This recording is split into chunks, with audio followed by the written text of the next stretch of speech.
Hi, this is Istiak. Welcome to my channel Technical Support Online. Today I show you how to give check control permission in Microsoft Teams. So in here there is no permission by organization. So how to give the permission from organization administrator account. So I am logging admin.microsoft.com. Now I find out the all admin accounts.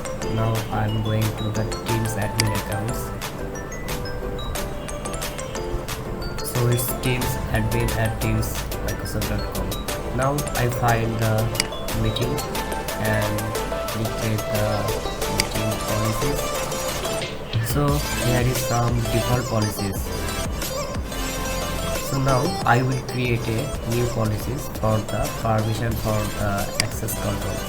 Click add and here is the name of the policy. Now find out the screen sharing. This is meeting scheduling policy, joining lobby policy, meeting engage, and the content sharing. Under this content sharing, here you find the external participant can give or request control. So it default turn off.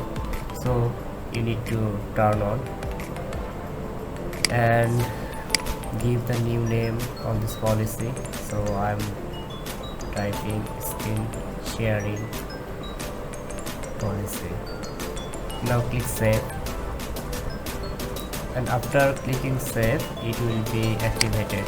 So now you can give anyone permission or anyone can take control on the demonstration on the Microsoft Teams meeting. Thanks for your watching. If you have faced any problem, just email me or comment me. Thank you.